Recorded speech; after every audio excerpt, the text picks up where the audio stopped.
इस वीडियो में हम पार्ट 2 देखने वाले हैं। अभी तक हमने देखा कि डैरियल जो कि एक अनाथ लड़का था और उसे ग्रैंड बाजार नाम के एक डीमन ने अडॉप्ट कर लिया और तभी से डैरियल डीमन आर्मी की सेवा करता रहा। लेकिन डैरियल के पास कोई भी मैजिकल पावर्स नहीं थी, इसीलिए जैसे ही पावर ग्रैंड बाजार के बेटे बैश बर्जा के हाथ में आई, उसने डैरियल को आर्मी से लात मार के बाहर निकाल दिया। लेकिन उसके बाद डैरियल को उसकी असली पावर का एहसास हुआ और अब डैरियल एक एडवेंचरर है जो कि गिल्ड मास्टर और उसकी बेटी मारिका के साथ रहता है। और अगर आपने इसका पिछला पार्ट नहीं देखा है तो भाई बहुत कुछ मिस कर दोगे, तो पहले उसे देख के आओ फिर इसे कंटिन्यू करना और चैनल को सब्सक्राइब करना मत भूलना, काफी ज्यादा मोटिवेशन मिलता है। चैप्टर 4 की स्टार्टिंग होती है और हम लोग देखते हैं डीमन आर्मी के कासल को, जहाँ पे बैश बारजा का पालतू तोता उसकी झूठी तारीफ कर रहा था और बोलता है, लॉर्ड बैश बारजा, आप आज भी हमेशा की तरह काफी ज्यादा ऑसम लग रहे हैं, आप इस पूरी एकेडमी में सबसे ज्यादा जीनियस हैं। तो बैश बारजा बोलता है कि हाँ, ये सब सुन के मैं थक चुका हूँ, मुझे लगता है कि मुझे तुम्हें कुछ और सेंटेंस भी सिखाने पड़ेंगे। तभी वहाँ पे ज़ेबियांटिस आ जाती है और कहती है, बैश बारजा, मुझे तुम्हें कुछ बताना था। तभी वो अपने सामने एक चीज को देखती है और पूछती है कि आखिरकार ये क्या है। तो बैश बारजा कहता है कि मेरी परमिशन के बिना अंदर घुसने की कोई जरूरत नहीं है। तो उसका तोता भी यही बात दोहराता है। फिर बैश बारजा अपने तोते से कहता है, क्या तुम्हें इसमें इंटरेस्ट है? अगर ऐसी बात है तो मुझे तुम्हें इसके बारे में बताना ही होगा। और वो बोलता है कि मैं एक कंप्रेस्ड मैजिक वेपन बनाने के बिल्कुल बीच में हूँ। ये मिथ्रिल का यूज करके मैजिक को काफी जल्दी अब्सॉर्ब करेगा और मैजिकल एलिमेंट्स को कंबाइन करके उन्हें इतना कंप्रेस कर देगा जिससे इसमें स्टोर की जाने वाली मैजिक एनर्जी 100 गुना ज्यादा स्ट्रॉन्ग होगी। और तभी वो वहाँ पे काफी खतरनाक फायर मैजिक करता है और बोलता है कि इसकी मदद से एक मेगा बॉम्ब बनेगा और मैं फोर्स जनरल की हिस्ट्री में सबसे ज्यादा महान बन जाऊंगा। तभी ज़ेबियांटिस बोलती है, लेकिन इसके लिए तो तुम्हें काफी सारा मिथ्रिल चाहिए होगा ना? तो डैरियल कहता है कि उसकी कोई दिक्कत नहीं है, जितना हमें मिल रहा था फिलहाल हमें उसका 4 गुना ज्यादा मिल रहा है। तो ज़ेबियांटिस कहती है कि हाँ, मैंने सुना था कि माइन में काफी सारी प्रॉब्लम्स चल रही है। तो बैश बारजा बोलता है कि उस माइन में डैरियल का काफी बड़ा कंट्रीब्यूशन था। तो ज़ेबियांटिस कहती है कि असल में मैं तुमसे इसी बारे में बात करने आई थी, मिथ्रिल माइन हमसे छीन ली गई है। बैश बारजा बोलता है कि क्या? तो ज़ेबियांटिस बताती है कि ह्यूमंस ने उसके ऊपर पूरी तरीके से कब्जा कर लिया है। और ये बात सुन के बैश बारजा को शॉक लगता है और वो नीचे बैठ जाता है और बोलता है कि ऐसा नहीं हो सकता। तो ज़ेबियांटिस बोलती है कि सिचुएशन इससे भी ज्यादा बदतर हो गई है, कोई है जिसे तुमसे शिकायत है। तो बैश बारजा बोलता है, और आखिर वो कौन है? आखिर मुझे फटकार लगाने की हिम्मत कौन कर सकता है? मैं पूरी डीमन किंग आर्मी को चलाता हूँ। तो ज़ेबियांटिस बोलती है, वो पर्सन खुद डीमन किंग है। और ये बात सुन के बैश बारजा भी घबरा जाता है। फिर हमारा सीन चेंज होता है और हम लोग देखते हैं डीमन किंग को, जिसके सामने बैश बारजा सर झुका के बैठा हुआ था। डीमन किंग बोलता है, तुम्हें पता है ना मुझे फेस्टिवल कितने ज्यादा पसंद है, सुंदर फूलों को देखना, स्वादिष्ट खाना खाते हुए अल्कोहल पीना, और हाँ, मेरे पास कुछ कोर्ट लेडीज हैं जिन्होंने काफी सुंदर ड्रेसेस पहन रखी है और साथ ही में मिथ्रिल से बने हुए गहने भी पहने हुए हैं। बाय द वे, मेरे सुनने में आया है कि वो सारा का सारा इम्पोर्टेंट मिथ्रिल जा चुका है, तो क्या तुम मुझे बताओगे कि इसका क्या मतलब है? तभी उसकी एक आंख ग्लो करने लगती है और वहाँ पे सब कुछ हिलने लग जाता है और वो बोलता है, मैंने तुमसे कितनी बार कहा है, आखिरकार तुम उस बॉम्ब को बनाना बंद क्यों नहीं कर देते? तो बैश बारजा बोलता है कि ज्वेलरीज और एक्सेसरीज बनाने के लिए मिथ्रिल का जो पोर्शन आने वाला था वो मैंने एडिशनल ऑर्डर करके मंगाया था। तो डीमन किंग कहता है कि तुम 1 से 4 गुना मंगा रहे हो और ये तुम्हें नॉर्मल अमाउंट लगता है? जो चीज तुम उनसे मांग रहे हो तुम्हें नहीं लगता कि वो इम्पॉसिबल है? वैसे मैंने तुमसे जो एक्सेसरीज वाली बात करी वो तो सिर्फ और सिर्फ एक बहाना था। मैं बस ये चाहता हूँ कि तुम उस बॉम्ब को बनाने की कोशिश बंद कर दो। मैं थोड़ा अच्छा बनने की कोशिश सिर्फ इसलिए कर रहा था ताकि तुम्हारे सम्मान को ठेस ना पहुंचे, लेकिन तुम उससे भी ज्यादा बेवकूफ निकले जितना मैंने सोचा था। तभी वो अपना हाथ आगे करके बोलता है कि तुमने गलती करी है और अब तुम उसे ठीक करोगे यहाँ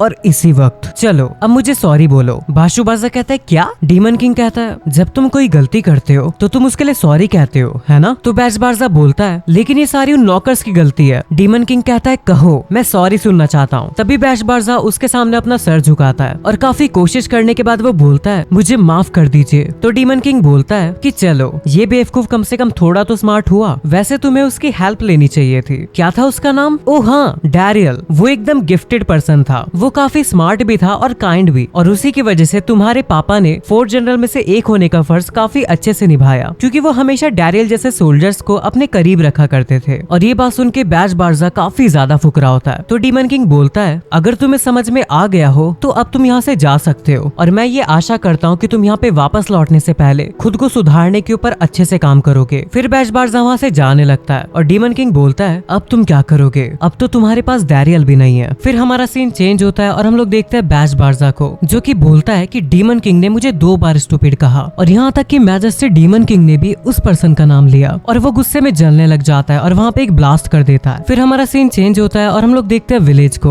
जहाँ पे डैरियल और मारिका बैठे हुए थे। मारिका कहती है कि ये पहली बार है कि मैं लक्स विलेज में इतनी ज्यादा हलचल देख रही हूँ। तो डैरियल कहता है यहाँ पे और भी अलग अलग तरह के लोग आना शुरू कर देंगे और ये जगह और भी ज्यादा व्यस्त हो जाएगी। तो मारिका कहती है क्या तुम्हें नहीं लगता कि हमें जल्द से जल्द ये सब अपने बच्चों को दिखाना चाहिए? तो डैरियल थोड़ा कंफ्यूज हो जाता है। तो मारिका कहती है और हाँ, चिंता मत करो, भले ही मेरे बच्चे भी हो जाएं, लेकिन फिर भी मैं अपने हस्बैंड का अच्छे से ख्याल रखूंगी। तो डैरियल सोचने लगता है कि आखिरकार ये सारी बातें मेरे से क्यों कह रही है। फिर डैरियल कहता है कि तुम्हारी विचारधारा काफी प्यारी है। तो मारिका शर्माते हुए कहती है कि मिस्टर डैरियल, मुझे पता है कि आप भी एक काफी अच्छे फादर बनेंगे, तो क्या आप मेरे और वैसे कुछ बोलने ही जा रही होती है, तभी पीछे से कोई चिल्लाता है कि लड़ाई हो चुकी है। और यहाँ पे हम लोग देखते हैं गाशिता को, जो कि बोल रहा था कि तुम्हारी हिम्मत कैसे हुई हमारे बारे में ऐसे बात करने की। और यहाँ पे डैरियल बोलता है कि मारिका, मैं वहाँ पे लड़ाई के पास जा रहा हूँ। तो मारिका कहती है कि आज मैंने काफी अच्छा खाना बनाया है, तो प्लीज घर जल्दी आ जाना, तुम आओगे ना? और यहाँ डैरियल बोलता है कि मुझे अंदर से ऐसी फीलिंग आ रही थी कि वो जरूर कोई भयानक बात बोलने वाली है। मैं इस बात के बारे में श्योर नहीं हूँ, ये सिर्फ मेरी एक कल्पना है। और यहाँ पे गाशिता अभी भी लड़े जा रहा था, तभी पीछे से डैरियल आता और कहता है कि यहीं पे रुक जाओ। तो गाशिता बोलता है कि पर बड़े भाई, ये इंसान बोल रहा है कि कंट्री साइड के एडवेंचरर्स नकली होते हैं। तो वो आदमी कहता है कि मैं माफी चाहता हूँ, मैं उन एडवेंचरर्स का लीडर हूँ जो कि कैंपबेल टाउन से आए हैं और मेरा नाम फिट बेटन है। और वो बोलता है कि मैंने ऐसा सुना है कि इस विलेज में केवल 2 एडवेंचरर्स हैं, तो क्या तुम उनमें से एक हो? तो डैरियल बोलता है कि हाँ, लेकिन अभी मैं सिर्फ एक नौसिखिया हूँ। और ये बात सुन के वो आदमी हंस के बोलता है कि डी रैंक, तो मुझे लगता है कि वो सब सिर्फ अफवाह थी। मैंने ऐसा सुना था कि तुम दोनों ने मिथरल माइन के ऊपर वापस से कब्जा कर लिया है। आखिरकार तुमने ये करने में कौन सी हाथ की सफाई का इस्तेमाल किया है? तो डैरियल कहता है कि हम लोग सिर्फ लकी थे, बस इतनी सी बात है। तो वो आदमी कहता है कि हाँ, ऐसा हो सकता है, आखिरकार तुम सिर्फ डी रैंक के एडवेंचरर हो। तो गाशिता वापस उससे लड़ने जा रहा होता है, लेकिन डैरियल उसे रोक देता है। तो गाशिता बोलता है लेकिन वो आपके बारे में ऐसा सब बोल रहा है। तभी वो आदमी कहता है कि माइन से रिलेटेड सारा काम अब से हम लोग संभालेंगे और तुम दोनों जाके अपनी वो फालतू की जॉब्स कर सकते हो। और हाँ, इस जवान बदतमीज लड़के को बांध के रखो। तो डैरियल कहता है कि तुमने कहा कि तुम कैंपबेल टाउन से हो, तुम वही लोग हो ना जो कि ब्लेज डेडसाइट मॉन्स्टर के पीछे गए थे? वो आदमी कहता है तुम उसके बारे में जानते हो? डैरियल कहता है कि हाँ, क्योंकि वो हमारे एरिया में घुस गया था। ये बात सुन के वो थोड़ा शॉक होते हैं। डैरियल बताता है कि जैसा मैंने सुना था उसके मुताबिक कैंपबेल के एडवेंचरर्स ने उसे मारने की कोशिश करी थी, लेकिन वो इसमें फेल हो गए और वो मॉन्स्टर लक्स विलेज तक आ पहुंचा। और जिस डेथ ब्लेज मॉन्स्टर को तुमने भागने दिया, वो सबसे पहले इसी इंसान को मिला था और इसे किसी पट्टे की कोई जरूरत नहीं है। और गाशिता सब बात सुन के इमोशनल हो जाता है। डैरियल कहता है कि गाशिता, यहाँ से चलो। तभी गाशिता बोलता है जिसने उस बेवकूफ सांप को मारा था वो मेरे बड़े भाई थे,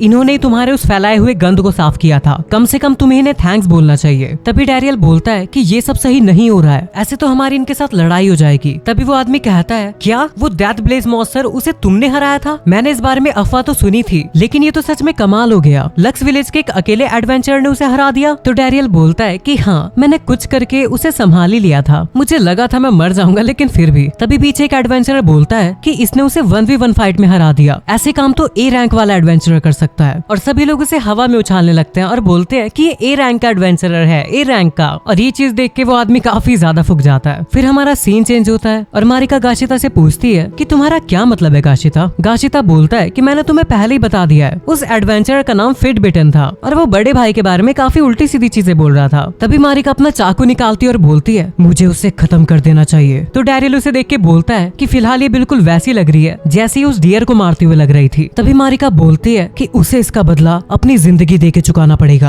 और गाशिता बोलता है उसकी ऐसी की तैसी कर देना मारिका। तभी डैरियल बोलता है गाशिता चुप करो। तभी गिल्ड मास्टर बोलता है कि हाँ हाँ शांत हो जाओ, मैं समझ सकता हूँ कि तुम्हें कैसा फील हो रहा होगा। और यहाँ पे डैरियल मारिका को पकड़ के शांत करवा रहा होता है। तभी गिल्ड मास्टर बोलता है कि शायद तुम्हें ये बात सरप्राइजिंग लगे, लेकिन एडवेंचरर्स को उनकी रैंक सिर्फ उनकी योग्यता दिखाने के लिए मिलती है। तभी मारिका अपना चाकू नीचे गिराती है और बोलती है इसका उन बातों से कोई लेना देना नहीं है, उन्होंने मिस्टर डैरियल को हर्ट किया, मेरे हस्बैंड, मैं उन्हें कभी माफ नहीं करूंगी। तो डैरियल सोचने लगता है कि क्या, और मारिका को भी रियलाइज होता है कि उसने क्या कहा। मारिका कहती है कि नहीं ऐसा बिल्कुल भी नहीं है, जब मैंने हस्बैंड कहा तो मेरा मतलब था कि फ्यूचर, रुको मैं खाना चेक करके आती हूँ। और डैरियल सोचने लगता है कि हस्बैंड। तभी उसके पास गाशिता आता है और बोलता है कि बड़े भाई चलो मेरे साथ बैठ के ड्रिंक करो। फिर गाशिता कहता है वैसे गिल्ड मास्टर विलेज का रिवाइवल कैसा चल रहा है? तो डैरियल कहता है कि हाँ, हम लोग यहाँ पे इसी बारे में बात करने के लिए इकट्ठा हुए हैं ना। तो गिल्ड मास्टर कहता है कि वो अच्छा नहीं है। डैरियल कहता है तो ऐसी बात है क्या सर? गिल्ड मास्टर कहता है सर? डैरियल कहता है अरे मैं उस तरह से नहीं कह रहा हूँ। गिल्ड मास्टर कहते हैं मेरी बेटी का अच्छे से ध्यान रखना बेटा। और वहाँ पे सब लोग डैरियल को कांग्रेचुलेशंस बोलने लगते हैं। डैरियल सोचता है पर मेरा वो मतलब नहीं था। तभी गाशिता बोलता है कि तुम सब लोग चुप हो जाओ। तो डैरियल कहता है कि हाँ, हमें विलेज के रिवाइवल के बारे में बात करनी चाहिए। तभी गाशिता बोलता है कि जो भी पर्सन बड़े भाई से शादी करने वाला है वो हूँ मैं। और ये सुन के डैरियल सोचने लगता है कि इन लोगों ने अलग ही रायता फैला रखा है। उसके बाद हमारा सीन चेंज होता है और हम लोग देखते हैं डैरियल को, जो कि बोलता है आपने क्या कहा, नौकर्स के साथ समझौता करवाना है? तो बेस्ट फ्रेंड नाम का बंदा बोलता है कि हाँ, मैं सेंट्रल ग्रिड से आया हूँ उनसे बात करने के लिए। पर पता नहीं क्यों वो मुझे देख के थोड़ा सा घबरा जाते हैं और उन्होंने मुझसे कहा है कि वो किसी की बात नहीं मानेंगे, सिर्फ तुम्हारी मानेंगे। तो डैरियल बताता है कि डीमंस ने उन नौकर के ऊपर काफी ज्यादा अत्याचार किए हैं और इसी वजह से जो भी लोग बाहर से आते हैं वो उनके ऊपर इतनी जल्दी ट्रस्ट नहीं कर पाते। तो वो आदमी कहता है कि अगर ऐसी बात है तो मुझे समझ नहीं आ रहा है कि वो लोग तुम्हारी बात कैसे मान लेते हैं। तो डैरियल कहता है शायद इसलिए क्योंकि मैंने उन्हें डीमंस के कब्जे से बचाया था। तो वो आदमी कहता है कि अगर ऐसी बात है तो हमारी नेगोशिएशन स्मूथली हो जाए, तो क्या इसलिए तुम हमारे बीच के बंदे बन के उनसे बात करोगे? फिर डैरियल पूछता है कि अगर फ्यूचर में नेगोशिएशंस खत्म हो जाती है तो उनके साथ क्या होगा? तो वो आदमी कहता है कि नौकर्स का सहयोग काफी ज्यादा जरूरी है, लेकिन हम लोग उनसे जबरदस्ती नहीं करना चाहते, इसलिए हम मदद के लिए तुम्हारे पास आए हैं। तो डैरियल कहता है कि चलो ठीक है। फिर हमें माइन का सीन दिखाया जाता है जहाँ पे डैरियल नौकर से कहता है शायद तुम लोग थोड़ा सा नर्वस फील करो, लेकिन जो बात ये कहना चाहते हैं क्या प्लीज तुम उसे सुनोगे? तो वो सभी लोग खुश होकर बोलते हैं कि ठीक है, हम वो सब सुनने के लिए तैयार है जो भी ये कहना चाहता है। और ये चीज देख के वो पर्सन काफी ज्यादा शॉक हो जाता है और डैरियल से कहता है कि तुम्हारा बहुत बहुत शुक्रिया, अब बाकी का काम मैं खुद संभाल लूंगा। फिर डैरियल वहाँ से बाहर आ जाता है और बोलता है कि अब मेरे पास करने के लिए कोई काम नहीं बचा, तो शायद मुझे घर वापस जाना चाहिए। तभी उसे वहाँ पे वो एडवेंचरर्स का ग्रुप दिखता है और उसमें से एक एडवेंचरर कहता है कि हेलो, ये तो वो ए रैंक वाला लड़का है। तभी उनका लीडर फिटोबिटन कहता है कि चुप हो जाओ, इससे बात मत करो। तो डैरियल उनसे हेलो बोलता है। फिटोबिटन कहता है कि मैंने सुना है कि मैनेजमेंट वाले तुमसे खुद मदद मांगने आए हैं। तो डैरियल कहता है कि हाँ, लेकिन तुम्हारे बारे में क्या? तो फिटोबिटन बताता है कि जैसा कि तुम देख ही सकते हो, हम लोग यहाँ पे बॉडीगार्ड का क्वेस्ट कर रहे हैं और हमारी निगरानी में कोई भी अनजान व्यक्ति अंदर नहीं जा सकता। तभी वहाँ पे एक मैजिक कास्ट होता है और उसमें से आवाज आने लगती है, नॉकर्स, मेरे दोस्तों, प्लीज घर वापस आ जाओ, डीमन किंग ने तुम लोगों को माफ कर दिया है। तभी डैरियल कहता है कि जरा रुको, मैं बाथरूम होके आता हूँ, और वो वहाँ से जाने लगता है। डैरियल बताता है कि मैंने रियलाइज किया है कि अगर मैं अपने ऑरा को वेपन्स में ना भेज के उससे अपने आप को सराउंड कर लूँ तो मैं ज्यादा तेज भाग सकता हूँ। और वो देखता है कि सामने डीमन आर्मी के सोल्जर खड़े होते हैं। डैरियल कहता है ये इतने भी सारे सोल्जर्स नहीं है। तभी वो सोल्जर कहते हैं कि एक इंसान और एक सोल्जर अपने मैजिक को यूज करने जा रहा होता है। तभी लिजर्ट नाम का डीमन बोलता है कि ये तुम क्या करने जा रहे हो? तो वो सोल्जर बोलता है ये हमारा दुश्मन है, एक एडवेंचरर। तभी लिजर्ट वहाँ पे अपना मैजिक कास्ट करता है और बोलता है एडवेंचरर, यहाँ से चले जाओ, हमारा तुमसे लड़ने का कोई इरादा नहीं है। तभी लिजर्ट अपने सोल्जर्स को पीछे हटने के लिए कहता है। फिर डैरियल बोलता है कि रिजर्ट, ये मैं हूँ। और रिजर्ट थोड़ा सा शॉक हो जाता है और अपने मैजिक को बंद कर देता है। फिर वो अचानक से डैरियल को हक करता है और बोलता है कि डैरियल, ये तुम हो, मुझे तुम्हारी कितनी चिंता हो रही थी, जब से तुम गए हो सब कुछ बहुत उलझ सा गया है। और डैरियल मुस्कुरा के बोलता है असलियत में तो हक ऐसा फील होना चाहिए, क्योंकि मारिका कुछ ज्यादा ही खतरनाक तरीके से हक करती थी। फिर लिजर्ट डैरियल से बोलता है कि आखिरकार तुम इतने समय से क्या कर रहे थे, मुझे सब कुछ बताओ। तो डैरियल कहता है कि ये कह तो रहा है कि मुझे सब कुछ बताओ, लेकिन फिर भी। तो लिजर्ट कहता है कि मैं समझ सकता हूँ, उस वक्त जब तुम्हें फायर किया गया था मैंने तुमसे काफी बुरे शब्द कहे थे, लेकिन तुम गलत समझ रहे हो। ऐसा मैंने तुमसे इसलिए नहीं कहा था कि मैं तुमसे नफरत करता हूँ, लेकिन सच में मेरा वैसा मतलब बिल्कुल भी नहीं था। आखिरकार तुम मेरे,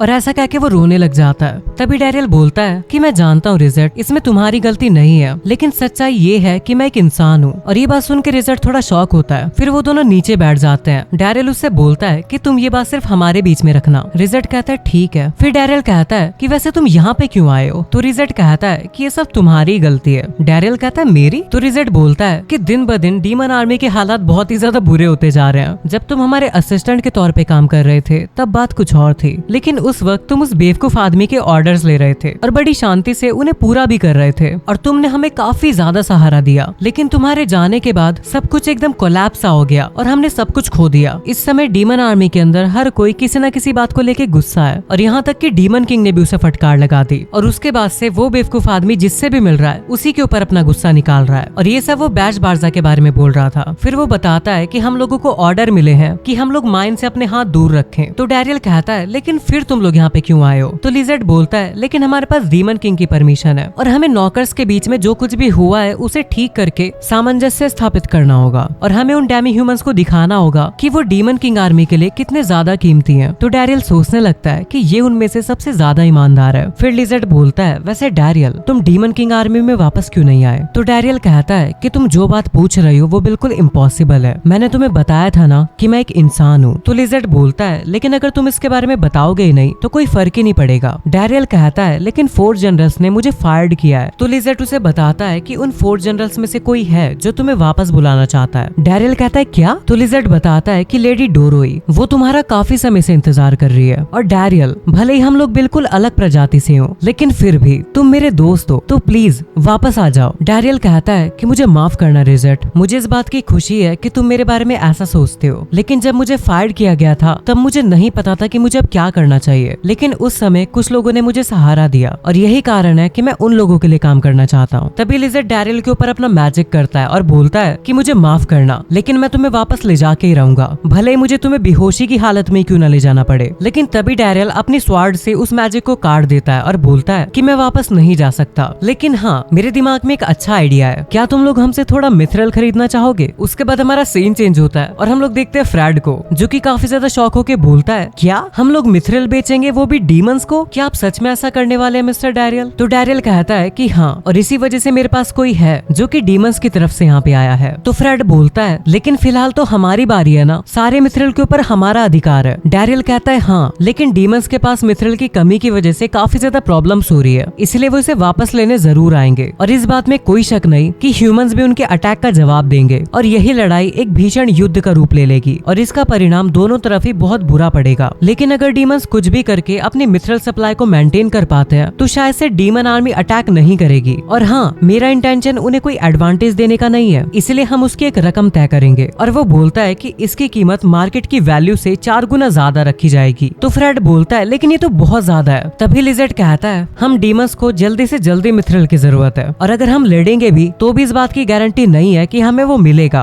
और इसी वजह से हम इस प्रॉब्लम को पैसे दे के सॉल्व करने के लिए तैयार हैं। तभी फिटोबिटन कहता है कि 1 मिनट रुको, मैं इसके खिलाफ हूँ। तुम अब हमसे मिथरल बेचने के लिए कह रहे हो क्योंकि तुम्हारा मिथरल माइन के ऊपर से कब्जा हट चुका है। ये बिल्कुल बेशर्मी है और ये सब चीजें हम डीमन से बात करके सुलझाएं, ये बिल्कुल नामुमकिन है। और ऐसा कह के वो अपनी तलवार निकाल लेता है, लेकिन डैरियल अपने डिफेंस से उसे बचा लेता है। फिर डैरियल बोलता है कि यही कारण है कि मिथरल इतनी घटिया चीज है और अब उस चीज के लिए दोबारा किसी का भी खून नहीं बहेगा और इसीलिए हम लोग बैठ के बात करेंगे। तो फिटोबिटन कहता है कि इतना घमंड, वो भी एक डी रैंक के एडवेंचरर में। माय लॉर्ड बेस्ट फ्रेड, ये नेगोशिएशंस बिल्कुल मीनिंगलेस है। तो फ्रेड बोलता है लेकिन क्यों? मैंने तुमसे सिर्फ सिक्योरिटी और एस्कॉर्ट सर्विस के लिए रिक्वेस्ट की थी और यहाँ पर सिर्फ तुम हो जो कि बेशरम हो, क्योंकि एक पॉलिटिकल मैटर पे अपनी एडवाइस देना ये तुम्हारे क्वेस्ट का हिस्सा नहीं है। तभी फ्रेड बोलता है कि मिस्टर डैरियल चलिए अपने डिस्कशन पे वापस आते हैं। तो डैरियल बोलता है कि इस डीमन के ऊपर हम लोग ट्रस्ट कर सकते हैं और यही कारण है कि मैं इसे यहाँ पे लेके आया हूँ और ये बिल्कुल अकेला आया है अपनी जान दाव पे लगाकर। फिर लियन बोलता है कि हमें काफी ज्यादा खुशी होगी डीमन गेस्ट और हम आपके साथ मिथरल शेयर करने के लिए तैयार हैं। और ये बात सुन के डैरियल भी खुश हो जाता है। उसके बाद वो लोग ट्रांजैक्शन के डिटेल्स के बारे में बात करने लगते हैं और यहाँ पे फिटोबिटन पूरी तरीके से फूक चुका था। उसके बाद हमारा सीन चेंज होता है और हम लोग देखते हैं लिजेट को जो कि बोलता है तुम्हारा शुक्रिया डैरियल, तुम्हारी वजह से मैं नौकर से भी माफी मांग पाया, जो कुछ भी तुमने किया है उसके लिए शुक्रिया। तो डैरियल कहता है कि शुक्रिया कहने की कोई जरूरत नहीं है, वैसे भी तुम यहाँ पे मौजूद थे इसी वजह से अच्छे से बार्गेन हो पाई और तुम दोनों ही मेरे लिए काफी ज्यादा कीमती हो। तो लिजेट कहता है तुम्हारा मतलब डीमंस और ह्यूमंस? डैरियल कहता है हाँ, जब मैं सिर्फ बच्चा था तब ग्रैंड बार्जा ने अगर मुझे गोद नहीं लिया होता तो शायद मैं कब का मर चुका होता और इस पॉइंट पर आकर मेरे लिए नस्ल कोई अहमियत नहीं रखती। और ये कितना अच्छा होगा ना अगर सभी लोग दोस्त बन जाएं। और इसी के साथ हमारा चैप्टर यहीं पे एंड हो जाता है। चैप्टर 5 की स्टार्टिंग होती है और हम लोग देखते हैं डैरियल को जो कि एक पर्चा पकड़ के कहीं पे जा रहा था क्योंकि उसे मिथरल की वर्कशॉप बनाने के लिए कहा गया है। डैरियल कहता है कि मैंने सुना था कि इस विलेज के अंदर पहले से मौजूद है और वो लोग चाहते हैं कि मैं उसे ढूंढ के रिवाइव करूं। तभी उसे वो जगह मिल जाती है और इस जगह पे हम लोग वापस फिटोबिटन को देखते हैं जिसे देख के डैरियल थोड़ा हैरान होता है। तभी फिटोबिटन कहता है कि तुम्हारे सारे हार्डवर्क के लिए बहुत बहुत शुक्रिया, लेकिन अब तुम बाकी का काम हमारे ऊपर छोड़ सकते हो। तो डैरियल कहता है लेकिन मिस्टर बेस्ट फ्रेंड ने कहा है कि। तो फिटोबिटन कहता है कि तुम उसकी चिंता मत करो, मैंने हर चीज की तैयारी कर ली है और अब तुम लोग घर जाके हमारे खाने की तैयारी कर सकते हो। तो डैरियल मन में सोचता है पर ऐसा नहीं हो सकता। तभी फिटोबिटन बोलता है कि एक डी रैंक का एडवेंचरर कभी भी बी रैंकर्स के प्लान में दखल नहीं देगा, है ना? और डैरियल का ये सब बातें सुन के दिमाग खराब हो रहा था। फिर हमारा सीन चेंज होता है और हम लोग देखते हैं गिल्ड मास्टर को जो कि कहते हैं कि ऐसा हो सकता है कि अभी उन लोगों को घबराहट हो रही हो क्योंकि मिथरल माइन से हमें काफी ज्यादा प्रॉफिट होने वाला है और कैंपबेल टाउन के ऊपर माइन की सुरक्षा की जिम्मेदारी है और अगर वो उनसे छीन ली गई तो उनके पास कोई रास्ता नहीं बचेगा। तो डैरियल सोचने लगता है कि अच्छा, इसका मतलब ये है कि उन लोगों की गार्ड की नौकरी चली गई, वो भी सिर्फ मेरी वजह से। मुझे लगता है मैंने यहाँ पे गलत किया। तभी वहाँ पे मारिका चिल्लाते हुए आती है और डैरियल को हक कर लेती है और बोलती बोलती है कि डैरियल प्लीज मेरी हेल्प करो। तो डैरियल पूछता है कि क्या हुआ। तो मारिका बताती है कि एक बूढ़ा इंसान जो कि विलेज में आया था उसने मेरी चेस्ट को टच किया। तो डैरियल सोचने लगता है कि मुझे ऐसा क्यों लग रहा है कि अब तक मारिका ने उसे 10,000 बार मौत की घाट उतार दिया होगा। और जब वो वहाँ जाके देखता है तो वो बूढ़ा आदमी नीचे पड़ा होता है। डैरियल उसे देख के कहता है क्या ये मर चुका है। तभी उसे वहाँ पे टमाटर दिखते हैं और वो कहता है अच्छा ये तो सिर्फ टमाटर है। तभी वो बूढ़ा उड़ जाता है और बोलता है क्या सच में तुमने इतनी छोटी सी बात के लिए बखेड़ा खड़ा कर दिया। और ऐसा कह के वो टमाटर खाने लगता है। और मारिका को यहाँ पे काफी ज्यादा गुस्सा आ रहा था। तो डैरियल बोलता है तुम्हारा ये स्टेटमेंट अपनी लाइन क्रॉस कर रहा है। तो वो बूढ़ा बोलता है आखिरकार तुम्हारी प्रॉब्लम क्या है। और वो मारिका से कहता है कि इस अनाड़ी एडवेंचरर को अपने साथ वापस ले जाओ। मारिका कहती है क्या कहा तुमने अनाड़ी। और वो उसके ऊपर हमला करने जा रही होती है और बोलती है अगर तुमने मिस्टर डैरियल के बारे में कुछ भी गलत कहा तो मैं तुम्हें कभी माफ नहीं करूंगी। तो वो बूढ़ा आदमी कहता है कि मैं उसकी वो डल स्वॉर्ड देख के बता सकता हूँ। तुम्हारी स्वॉर्ड को देख के पता लग रहा है कि तुमने उसमें हद से ज्यादा धार लगाई हुई है और इसे ओवर शेप्ड किया हुआ है। और ऐसे इंसान के हाथ में कोई अपनी जिंदगी क्यों सौंपेगा। और अगर ये नौसिखिया नहीं है तो फिर क्या है। तो मारिका कहती है कि मिस्टर डैरियल उस स्वॉर्ड के साथ भी काफी ज्यादा स्ट्रॉन्ग है। उन्होंने एक दिन काफी सारे सोल्जर्स के ग्रुप को हराया था और उससे भी पहले उन्होंने एक जाइंट स्नेक को मारा था। तो वो बूढ़ा काफी हैरान होकर कहता है कि क्या इस घटिया तलवार से। तभी वो डैरियल से कहता है कि ओए अनाड़ी अपना हाथ दिखा। फिर वो उसके हाथ को पकड़ के देखने लगता है और वो कहता है कि ऐसे करके मैं बता सकता हूँ कि तुम्हारे ऑरा का क्या नेचर है। और तभी डैरियल का ऑरा काफी ज्यादा ग्लो करने लगता है। और वो बूढ़ा आदमी कहता है कि स्मैश, स्टिंग, हिट और गार्ड तुमने तो इन सभी में मैक्सिमम पावर को हासिल किया हुआ है। और वो हंसते हुए कहने लगता है कि ये तो काफी अच्छी खबर है अचानक से किसी ऐसे इंसान से मिलना जिसके पास इतना खतरनाक ऑरा है। तो डैरियल पूछता है वैसे आप हैं कौन। तो वो बताता है कि मैं मिथरल स्मिथ हूँ जो कि मिथरल से औजार बनाता है और मैंने सुना था कि मैं यहाँ पे मिथरल को क्राफ्ट कर सकता हूँ, इसी वजह से मैं यहाँ पे मजे करने आया था। तो मारिका कहती है कि मैंने कभी भी ऐसे स्मिथ के बारे में नहीं सुना और तुम्हारा नाम भी बिल्कुल कॉमन है इसलिए तुम मुझे बिल्कुल फेक लगते हो। तो डैरियल गिल्ड मास्टर से कहता है एक्सक्यूज मी क्या आपने किसी मिथरल स्मिथ के बारे में सुना है जिसका नाम मिस्टर स्मिथ हो। तो गिल्ड मास्टर कहता है ये कोई नाम है या फिर टंग ट्विस्टर। तो वो बूढ़ा आदमी कहता है कि तुम मेरे ऊपर शक कर रहे हो। तभी वो उनके सामने एक पेपर रखता है और बोलता है कि मैं यहाँ पे डायरेक्ट सेंट्रल गिल्ड की रिक्वेस्ट पे आया हूँ। और ये देख के डैरियल कहता है कि ये सच बोल रहे हैं। फिर वो बूढ़ा बोलता है कि और इसी वजह से हम लोग अभी यहाँ से निकल रहे हैं, मुझे ये बताओ कि स्मिथी कहाँ पे है। तो डैरियल कहता है कि हम वहाँ पे नहीं जा सकते कि स्मिथी फिलहाल कैंपबेल के एडवेंचर्स चला रहे हैं। तो वो बूढ़ा आदमी बोलता है कि कितनी शर्म की बात है, मुझे तुम्हें दिखाना पड़ेगा कि नेगोशिएशन स्किल्स क्या होती है। उसके बाद हमें वर्कशॉप का सीन दिखाया जाता है जहाँ पे वो बूढ़ा आदमी रोते हुए फिटोबिटन को गले लगाता है और बोलता है कि प्लीज मना मत करो। और ये चीज देख के डैरियल कहता है कि ये कैसी नेगोशिएशन हुई भाई। फिर वो स्मिथ बोलता है कि मुझे उल्टी आ जाएगी अगर तुमने मुझे मिथरल को छूने नहीं दिया तो। ये सुन के फिटोबिटन डर जाता है और कहता है कि ठीक है हम तुम्हें एक किनारा दे देंगे काम करने के लिए। और ये सुन के वो बूढ़ा आदमी खुश हो जाता है और उसे थैंक यू बोलता है। फिर वो वर्कशॉप के अंदर आता है और कहता है कि यादें ताजा हो गई। उसके बाद हम एक ब्लैक स्मिथ को देखते हैं जिसका मिथरल खराब हो जाता है। उसे देखकर स्मिथ बोलता है कि ये तो नौसिखिया है, इनके ऊपर काम करने के लिए एक स्पेशल प्रोसेसिंग मेथड लगता है। उसके बाद वो मिथरल को एक भट्टी के अंदर डाल देता है और फिर डैरियल से कहता है कि उस विंडो को बंद करके लाइट हटा दो। उसके बाद डैरियल विंडो को बंद कर देता है। फिर वो स्मिथ बोलता है कि ध्यान से देखना, सबसे पहले तो फायर का टेम्परेचर जो कि बहुत मैटर करता है। अगर टेम्परेचर कम या ज्यादा हुआ तो मिथरल राख बन जाएगा। उसके बाद वो एक मिथरल को उठा के कहता है कि हमें ऐसा कलर चाहिए और हम लोगों को इसके प्रेशर पॉइंट के ऊपर ध्यान देना होगा और अगर तुम ध्यान नहीं दोगे तो मिथरल इस तरीके से खराब हो जाएगा। और हम लोगों को मिथरल के प्रेशर पॉइंट से ये बात पहले ही पता लग जाती है कि वो मिथरल कौन सा वेपन बन सकता है। अब देखो और सीखो, ये है मास्टर स्मिथ की स्पेशल टेक्निक। फिर वो मिथरल पे हथौड़ा मारने लगता है जिससे उसमें काफी तेज लाइट चमकती है। और अगले सीन में हम लोग देखते हैं कि उस स्मिथ ने उस मिथरल से काफी बड़ी स्वॉर्ड बना दी है जो कि वो डैरियल को दे देता है। फिर स्मिथ उससे कहता है कि इसके अंदर अपना ऑरा डालने की कोशिश करो। और जब डैरियल ऐसा करता है तो वो तलवार उसके ऑरा को सोखने लगती है। फिर वो स्मिथ बताता है कि मिथरल वेपन के पास ऑरा पेंट्रेशन का डिफरेंट लेवल होता है। फिर हम देखते हैं कि डैरियल उस तलवार से एक पेड़ को काटने की कोशिश करता है और वो पेड़ बिल्कुल मक्खन की तरह कट जाता है। और ये देख के डैरियल हैरान होता है और बोलता है कि मिथरल स्वॉर्ड तो काफी ज्यादा पावरफुल है। तभी वहाँ पे फिटोबिटन आता है और स्मिथ को मास्टर बुलाने लगता है और कहता है कि मेरे बुरे बिहेवियर के लिए मुझे माफ कर दो। मुझे भी ये पता लग चुका है कि आप एक काफी कमाल के ब्लैक स्मिथ हो, तो क्या प्लीज आप हमें भी सिखाओगे। लेकिन ये बात सुन के वो स्मिथ उसे चिढ़ाने लगता है और बोलता है कि बिल्कुल भी नहीं, और वैसे भी तुम सभी लोग नौसिखिए हो। उसके बाद वो डैरियल से कहता है कि चलो यहाँ से। फिर वो लोग वहाँ से चले जाते हैं और यहाँ पे फिटोबिटन डैरियल के ऊपर काफी ज्यादा गुस्सा हो जाता है। फिर हम देखते हैं कि वो इसमें डैरियल से उस तलवार को वापस मांग लेता है। तो डैरियल कहता है कि क्यों तुम इस तलवार को मुझे नहीं दे रहे हो। तो स्मिथ बोलता है कि पागल मत बनो, ये तुम्हारे लिए बिल्कुल भी परफेक्ट मैच नहीं है। और ऐसा कहने के बाद वो उससे उस तलवार को ले लेता है और बोलता है कि मेरे सपने को सुनो, एक दिन मैं मिथरल से एक ऐसा वेपन बनाना चाहता हूँ जो कि एक तलवार ना हो, स्पेयर ना हो और कोई एक्स भी ना हो। मैं बिल्कुल अलग ही वेपन बनाना चाहता हूँ। और इस विलेज के अंदर आने के बाद मुझे फाइनली पता लग चुका है कि मुझे बनाना क्या है, तो तुम मेरे साथ थोड़ा वेट करना। ये सुन के डैरियल कहता है कि वो तो ठीक है, लेकिन अभी तो तुम्हें मिथरल की जरूरत है और एक वर्कशॉप की, जो कि फिटोबिटन अब तुम्हें बिल्कुल भी नहीं देगा। तो स्मिथ बोलता है कि देखो, मैंने कंफ्यूजन में थोड़े मिथरल को उठा लिए थे और साथ ही में मैंने एक वर्कशॉप को भी तैयार कर लिया है, ये देखो।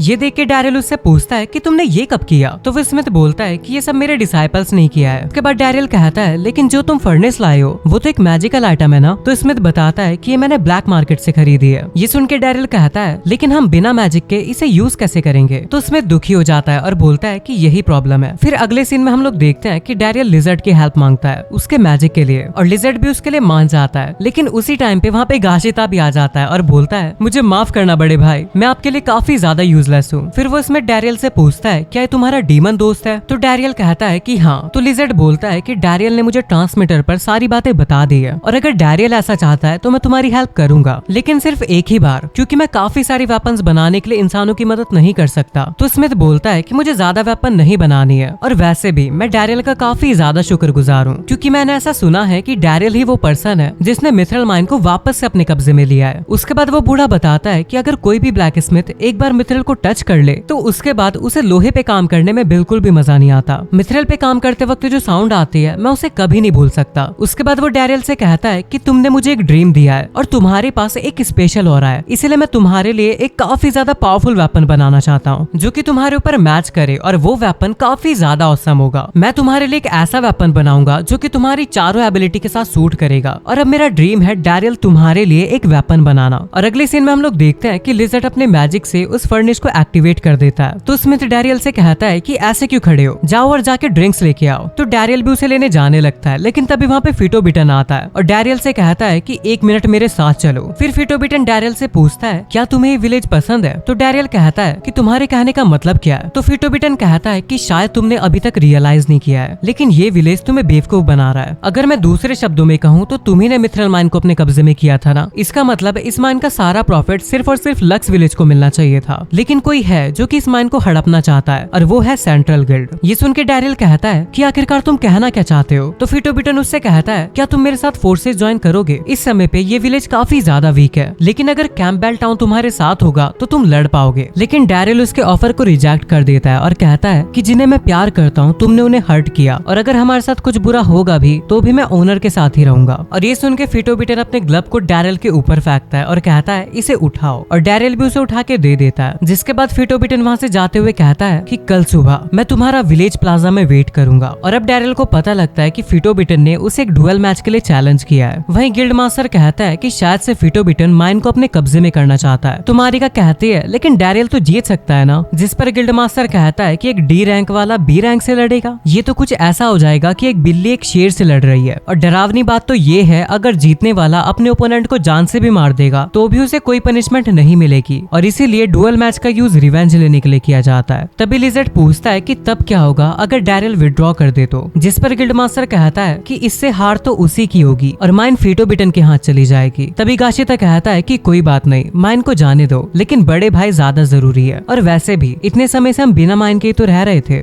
ये सुन के गिल्ड मास्टर कहता है कि हाँ तुम सही कह रहे हो, मैं इस डुओ को कैंसिल करवा दूंगा। तभी डैरियल कहता है कि नहीं, मैं ये करूंगा, प्लीज मुझे लड़ने दो। तभी इसमें डैरियल को बाहर बुलाता है और कहता है कि मैं तुम्हें सिखाता हूँ कि मिथरल वेपन्स को यूज कैसे किया जाता है। फिर हमें रात का सीन दिखाया जाता है जहाँ पे डैरियल ट्रेनिंग कर रहा है। तभी मारिका वहाँ पे चाय लेके आती है और कहती है कि थोड़ा सा ब्रेक ले लो। तो डैरियल भी बैठ के चाय पीने लगता है और उसे वो काफी ज्यादा टेस्टी लगती है। फिर मारिका डैरियल से कहती है कि आप सच में लड़ने वाले हो? तो डैरियल कहता है हाँ, वैसे मुझे इस बात की खुशी है कि सभी लोग मेरे जैसे की चिंता कर रहे हैं और इसीलिए मैंने डिसाइड कर लिया है कि मैं लड़ूंगा। तभी मारिका कहती है तो मैंने भी डिसाइड कर लिया, कल के डिनर में स्ट्यू बनेगा जो कि आपका फेवरेट है, तो इसीलिए तुम घर जिंदा वापस आ जाना। तो डैरियल कहता है कि हाँ मैं जरूर वापस आऊंगा। और अब मारिका वहाँ से जाने लगती है और बोलती है कि मुझे स्ट्यू बनाने की तैयारी करनी है। और अब अगली सुबह हमें डैरियल की ट्रेनिंग दिखाई जाती है और वहाँ पे उसने काफी सारे निशाने लगाए होते हैं। उसके बाद हमें उनका डुएल दिखाया जाता है और यहाँ पे फिटोबिटन ने भी अपने लिए मिथरल के वेपन बनवाए हैं, जो कि डैरियल से कहने लगता है कि तुम भी अपने मिथरल के वेपन दिखाओ। तो डैरियल मिथरल के बने हुए एक चाकू को बाहर निकाल लेता है और ये देख के फिटोबिटन हंसने लगता है और बोलता है कि तुमने उस बुढ़ाऊ से ये बनवाया।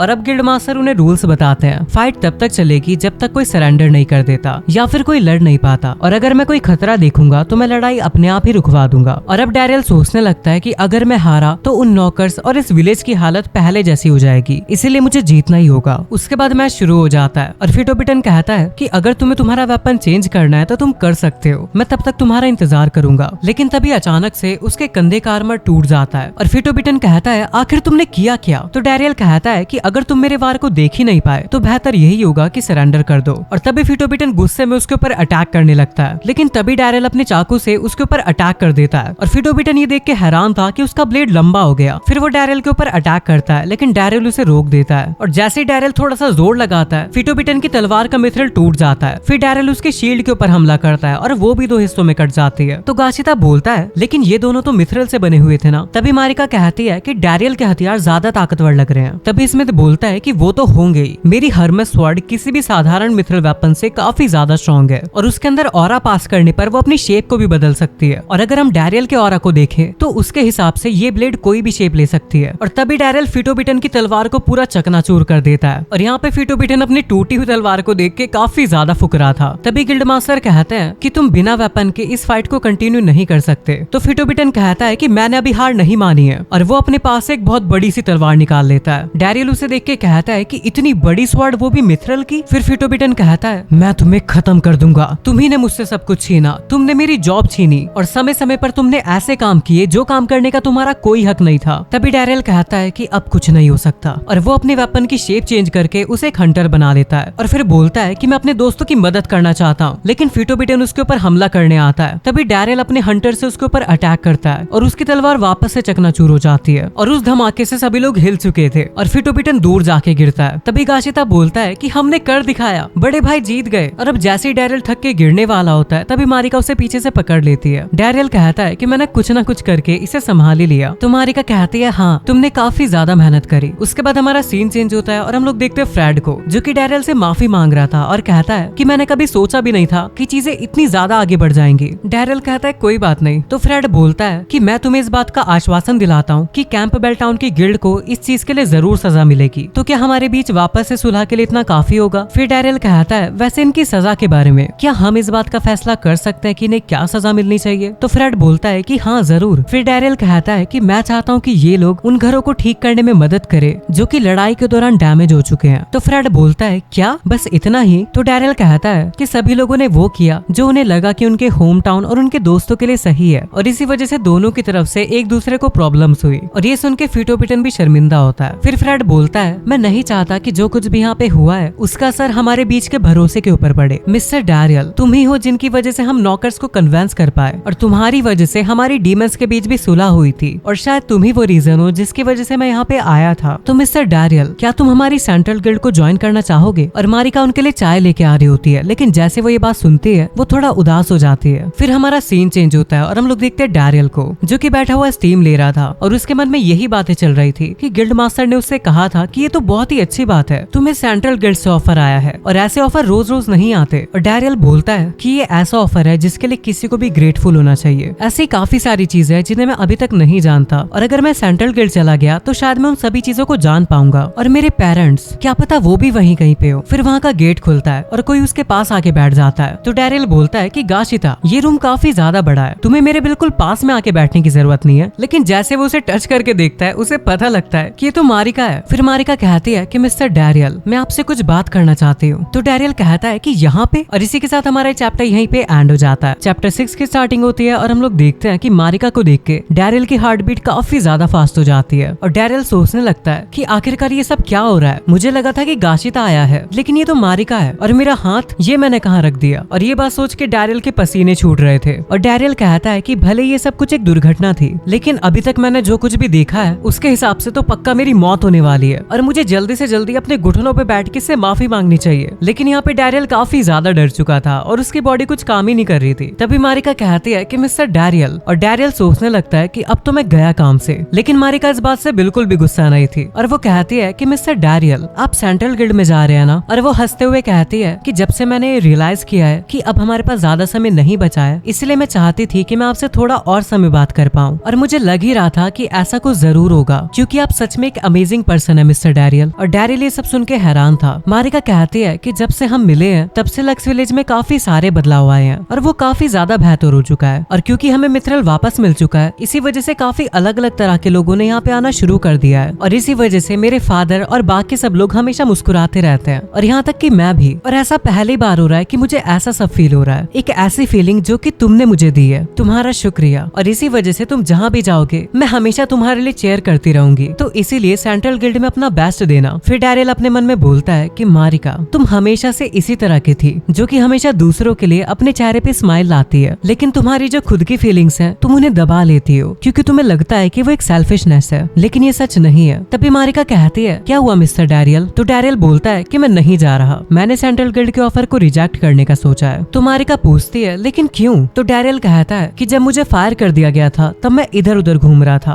और तब तुम मुझे मिली और मुझे यहाँ पे ले आई, और जब मेरे पास जाने के लिए कोई भी जगह नहीं थी तब लक्स विलेज ने मुझे पनाह दी और इसीलिए ये मुझे काफी प्यारा है। और इसके अलावा अगर मैं चला गया तो मैं तुम्हारे हाथ के स्ट्यू नहीं खा पाऊंगा और ये बात मुझे काफी ज्यादा उदास करेगी। और यहाँ डैरियल भी थोड़ा शर्माने लगता है। तभी मारिका उसका हाथ पकड़ के रोने लगती है और कहती है मुझे काफी ज्यादा खुशी है कि मैं अभी भी तुम्हारे साथ रह पाऊंगी। तभी डैरियल मारिका के गाल पे हाथ रखता है और मारिका अपनी आंखें बंद कर लेती है। फिर डैरियल कहता है तो इसी तरह मुझे इस विलेज में रहने का एक और कारण मिल गया। उसके बाद हमारा सीन चेंज होता है और हम लोग देखते हैं बैज बारजा को जो कि अपने फादर ग्रैंड बाजार से मिलने आया था और वो देखता है कि उसके फादर ने वहाँ पे एक मैजिक फायरबॉल बना रखा है। तभी ग्रैंड बाजार बोलते हैं तो आखिरकार तुम आ ही गए बैज बारजा। तभी बैज बारजा पूछता है आप ये क्या कर रहे हैं फादर? तो ग्रैंड बाजार बताते हैं कि जो चोट मुझे हीरो ने दी थी ये करने से वो जल्दी ठीक हो जाएगी। और अगले सीन में हम लोग देखते हैं कि वो लोग खाना खा रहे हैं और ग्रैंड बाजार बाशु बारजा से पूछते हैं आखिरकार तुम्हारा फोर्थ जनरल में काम कैसा चल रहा है? तो बैज बारजा बोलता है कि अच्छा चल रहा है। तो ग्रैंड बारजा बोलते हैं ये तो काफी अच्छी बात है, लेकिन क्या तुम डैरियल की बातों को सही से सुन रहे हो? तो बैज बारजा थोड़ा सा घबराते हुए बोलता है हाँ। फिर ग्रैंड बाजार बोलते हैं कि जब मैंने रिटायर होने का फैसला लिया था तब सभी लोग हैरान हो गए थे क्योंकि मैं उनमें सबसे ज्यादा स्ट्रॉन्ग था, इसीलिए वो नहीं चाहते थे कि मैं रिटायर हूँ। लेकिन डैरियल की वजह से लोगों का शक दूर हो गया क्योंकि वो काफी अच्छे से फोर्थ जनरल्स को सर्व करता था और इसीलिए लोग नए जनरल्स के ऊपर बिलीव कर पाए और मैं रिटायर हो सका। और वो कहते हैं क्या तुम्हें याद है जब मैंने तुम्हें अपनी पोजीशन दी थी तब मैंने तुमसे क्या कहा था? तो बैज बारजा बोलता है कि हाँ मुझे याद है, आपने कहा था कि आपकी जिंदगी में लक डैरियल की वजह से आया है और ये पोजीशन मिलने के बाद आप गिफ्ट के तौर पे वो लक मुझे दे रहे हो। तो ग्रैंड बाजार कहते हैं कि हाँ तुमने सही कहा, वैसे डैरियल कैसा है? तुम उसे ज्यादा परेशान तो नहीं कर रहे? और ये सुन के बैज बारजा घबरा जाता है और कहता है नहीं ऐसा नहीं है, वो तो काफी अच्छा काम कर रहा है हमारी हेल्प करने में और इसीलिए आप चिंता मत करो, आप सिर्फ अपनी रिकवरी पे ध्यान दो। और ये सुन के ग्रैंड बाजार अपनी टेबल को बैज बारजा के मुंह पे फेंक के मारते हैं और फिर वो उसके काफी खतरनाक पंच मारते हैं जिसकी वजह से बैज बारजा दीवार तोड़ के बाहर निकल जाता है। फिर बाशु बारजा अपने फादर से पूछता है कि आखिरकार आपने ऐसा क्यों किया? तो ग्रैंड बाजार कहते हैं कि काफी समय से मुझे काफी सारे डीमंस की कंप्लेंट्स आ रही है, ये कहते हुए कि उनके बेटे और उनके पड़ोसियों को जॉब से निकाल दिया गया है और मुझे पता लगा है कि तुम ही ने उन्हें निकाला है। वैसे मुझे लगा नहीं था कि तुम इतने ज्यादा बेवकूफ होंगे कि तुमने डैरियल जैसे कीमती खजाने को ऐसे ही जाने दिया और तुम अभी के अभी डैरियल को वापस लेके आओ और उससे माफी मांगो। ये सुन के बैज बारजा गुस्सा हो जाता है और बोलता है मैं कभी भी उस यूजलेस पर्सन के भरोसे नहीं रहूंगा, मैं अपनी खुद की एबिलिटीज का यूज करूंगा और सक्सेस को अचीव करूंगा। आखिरकार मैं हिस्ट्री के सबसे ताकतवर जनरल ग्रैंड बाजार का बेटा जो हूँ, मैं सभी को प्रूव करूंगा कि शेर का बेटा शेर ही होता है। और ऐसा बोलने के बाद बैज बारजा वहाँ से चला जाता है। वहीं ग्रैंड बाजार कहते हैं तुम दोनों एक साथ काम क्यों नहीं करते हो? फिर वो कहते हैं डैरियल तुम कहाँ पर हो और क्या कर रहे हो? उसके बाद हमारा सीन चेंज होता है और हम लोग देखते हैं मारिका के मॉम को जो कि मारिका को उठाने आई थी और कहती है मारिका तो हमेशा काफी जल्दी उठ जाती है क्योंकि उसे डैरियल के लिए खाना बनाना होता है, लेकिन आज वो क्यों नहीं उठी? उसके बाद वो गेट ओपन करती है और उन दोनों को देख के बोलती है ओह ये दोनों तो काफी एंजॉय कर रहे हैं। अगले सीन में हम लोग देखते हैं कि मारिका उठ के नीचे आने लगती है और बोलती है कि मुझे माफ करना, आज मैं सुबह उठ के ब्रेकफास्ट नहीं बना पाई। और फिर हम डैरियल को देखते हैं जो कि काफी ज्यादा थका हुआ लग रहा था और तभी उसका सीढ़ियों पे से पैर फिसल जाता है और वो नीचे गिर जाता है। मारिका के मॉम डैड उसे देख के कहते हैं कि तुम ठीक तो हो ना? तो डैरियल कहता है कि माफ करना मैं ठीक हूँ। और अब अगले सीन में हम लोग देखते हैं कि वो लोग ब्रेकफास्ट कर रहे होते हैं और मारिका के डैड डैरियल से पूछते हैं कि तुम इतने थके हुए क्यों लग रहे हो? तो ये सुन के डैरियल और मारिका दोनों ही शर्मा जाते हैं। फिर गिल्ड मास्टर कहते हैं कि लगता है तुमने कल रात को कुछ ज्यादा स्टीम ले ली थी, तुम्हें समय का ध्यान रखना चाहिए। तो डैरियल कहता है कि हाँ मैं आगे से ध्यान रखूंगा। फिर मारिका की मॉम मारिका से कहती है मारिका मैं तुम्हारे लिए बहुत खुश हूँ। तो मारिका अपनी मॉम को थैंक्स बोलती है। उसके बाद हमें गिल्ड का सीन दिखाया जाता है जहाँ पे डैरियल गिल्ड मास्टर के साथ बैठा हुआ था और वो कहने लगता है कि ये मूवमेंट कितना ज्यादा ऑकवर्ड है। तभी गिल्ड मास्टर डैरियल को देख के घूरने लगते हैं। तो डैरियल घबरा के सोचने लगता है कहीं इन्हें उस बारे में पता तो नहीं लग गया। तभी गिल्ड मास्टर कहते हैं कि हर्ब्स कलेक्ट करने वाली जॉब्स काफी ज्यादा बढ़ चुकी है, तो क्या तुम उन्हें पूरा कर दोगे? तो डैरियल कहता है कि हाँ मैं उन्हें पूरा कर दूंगा। फिर वो मन में सोचने लगता है कि चलो शुक्र है इन्हें पता नहीं लगा। तभी मारिका की मॉम डैरियल के पास आके कहती है क्या तुम मेरी इस काम में मदद करोगे? तो डैरियल भी मान जाता है और वो उनकी हेल्प करने लगता है। तभी मारिका की मॉम डैरियल के कान में कहती है कि मैं प्रे करती हूँ कि तुम और मारिका साथ में काफी अच्छे से रहो।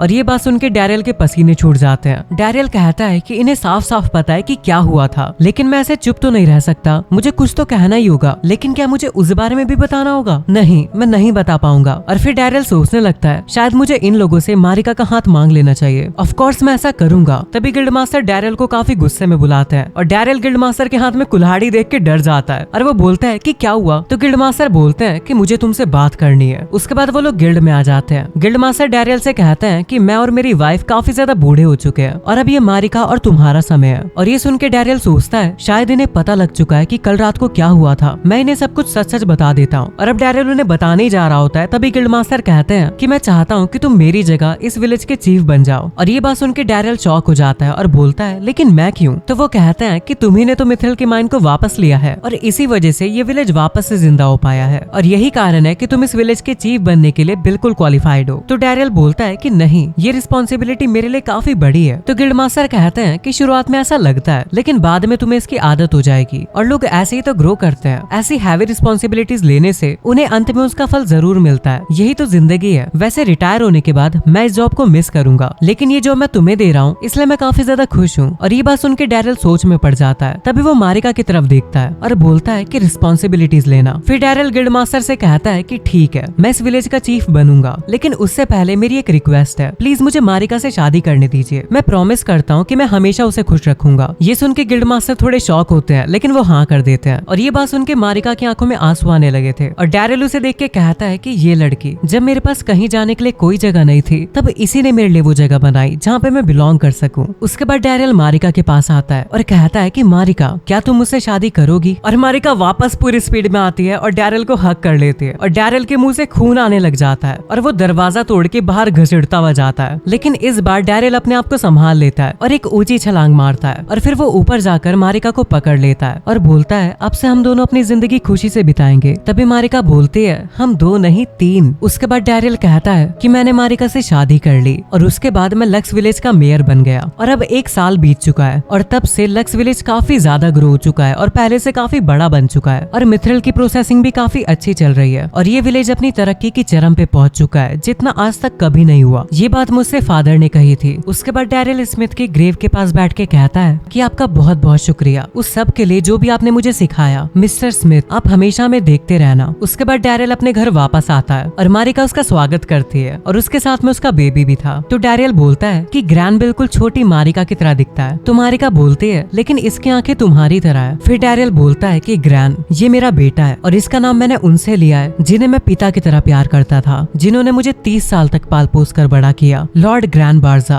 और आज से केवल 1 साल पहले मैं डीमंस के साथ रहा करता था, लेकिन अब ऐसा लगता है कि वो काफी ज्यादा पुरानी बातें हो चुकी है। तभी हम गाशिदा को देखते हैं जो कि भागा हुआ घर की तरफ जा रहा था और वो बोलता है कि बड़े भाई, ये काफी बड़ी खबर है। तो डैरियल बोलता है क्या हीरोज आ रहे हैं? तो गाशिदा बताता है कि हाँ, मैंने सुना है कि वो यहाँ पे पहुंच ही चुके हैं। तो गाशिदा गिल्ड मास्टर से कहता है क्या ये हीरो काफी ज्यादा अमेजिंग है? तो गिल्ड मास्टर कहते हैं कि तुम्हें उसके बारे में नहीं पता, लेकिन फिर भी तुम इतना एक्साइटेड होके आ रहे हो। फिर वो बताते हैं कि हीरोज वो लोग होते हैं जिन्हें डीमंस को मारने की ड्यूटी मिली होती है और वो सबसे ज्यादा स्ट्रॉन्गेस्ट एडवेंचरर होते हैं। तो डैरियल बोलता है कि डीमंस की नजरों में तो हीरोज मर्डरर होते हैं। मैंने एक बार एक हीरो को लड़ते हुए देखा था जो कि काफी ज्यादा खतरनाक तरीके से लड़ रहा था और वो हीरो दाढ़ी वाला एक बूढ़ा आदमी था। और अब डैरियल सोचता है कि आखिरकार वो यहाँ पे आया क्यों है? कहीं वो मुझे तो मारने नहीं आया, क्योंकि पहले मैं डीमन किंग आर्मी में था। तभी गिल्ड मास्टर कहते हैं कि हीरो को ग्रीट करने का काम मैं तुम्हें देता हूँ। और अगले सीन में हम लोग देखते हैं कि डैरियल अपना मुंह ढककर हीरोज को ग्रीट करने के लिए जाता है और साथ ही में वो अपने वेपन को भी रेडी रखता है, कहीं उसे लड़ना ना पड़ जाए। और तभी उस कार्ट में से एक लड़की हीरो बाहर आती है। उसे देख के डैरियल कहता है कि इसकी तो दाढ़ी है ही नहीं, और वो हीरो अपना नाम लेडी बताती है। और वहाँ पे एक भाला मारने वाला भी होता है और उसका नाम होता है शेषा, और उसी के साथ की एक लड़की का नाम होता है सातो में। फिर डैरियल कहता है कि मैं मेयर हूँ डैरियल। तभी हीरो कहती है क्या कोई प्रॉब्लम है? तो डैरियल कहता है कि नहीं, बस मैंने सोचा नहीं था कि वो ऑनर्ड हीरो एक जवान लड़की होगी और इसीलिए मैं थोड़ा सा सरप्राइज दूं। तो वो बताती है कि जो मेरे प्रेडेसेसर थे वो डीमंस के साथ हुई लड़ाई में काफी ज्यादा जख्मी हो गए और इसीलिए अब वो रिटायर हो चुके हैं। तो डैरियल सोचता है कि चलो अब मुझे कोई पहचानेगा नहीं, और वो अपने मास्क को उतार देता है। तभी वो लड़की कहती है कि डैरियल, क्या तुम वो पर्सन हो जो कि दूसरे लोगों को उनकी एज और जेंडर से जज करते हो, और ये बात ध्यान रखो कि युद्ध का अधिकार सिर्फ और सिर्फ लड़कों को नहीं है। तो डैरियल कहता है कि मेरी रूडनेस के लिए मैं माफी चाहता हूँ, और वो हीरो उसे तिरछी नजर से देखती है। तो डैरियल बोलता है कि ये हीरो तो काफी ज्यादा डरावनी है। उसके बाद हम देखते हैं कि वो लोग विलेज के अंदर घूमने लग जाते हैं। फिर साथों में बोलती है, वैसे देखा जाए तो इस विलेज के अंदर डीमन किंग को हराने की चाबी है। तो डैरियल कहता है कि डीमन किंग को हराने की चाबी? तभी हीरो बोलती है कि वो मिथरल वेपन्स की बात कर रही है और हम कुछ वेपन्स बनाने का ऑर्डर देना चाहेंगे। तो डैरियल कहता है कि अच्छा, तो ये इसलिए यहाँ पर आए हैं। उसके बाद हम देखते हैं कि लेडी अपने हाथ पे कुछ नोट्स लेके आई होती है जो कि वो पढ़ रही होती है, और उसमें लिखा होता है कि अच्छे से बात करने का सही तरीका क्या होता है। ये देख के डैरियल सोचता है कि हीरो को नोट्स की जरूरत पड़ रही है अच्छे से बात करने के लिए। ये लड़की सच में काफी ज्यादा अजीब है। उसके बाद डैरियल उन्हें अपने घर पे लेके आ जाता है और फिर वो अपने बेटे ग्रैंड को संभालने लगता है क्योंकि वो रो रहा था। तभी लेडी कहती है, क्या ये तुम्हारा बेटा है? तो डैरियल कहता है कि हाँ। फिर डैरियल उससे पूछता है, क्या तुम इसे गोद में लेना चाहोगी? तो लेडी कहती है कि हाँ, इसे जल्दी से मुझे दो। फिर डैरियल सोचने लगता है कि मैंने कभी सोचा नहीं था कि एक दिन हीरो मेरे बेटे को उठाएगी। और उसके बाद ग्रैंड काफी ज्यादा अजीब सी हरकतें करने लगता है, और अब डैरियल सोचने लगता है कि इन हरकतों से प्रूव होता है कि ये मेरा ही बेटा है। और इसी के साथ हमारा चैप्टर यहीं पे एंड हो जाता है। और अगर आप इसका नेक्स्ट पार्ट देखना चाहते हो तो चैनल को सब्सक्राइब कर लो, बेल आइकन को ऑल पे सेट कर लो।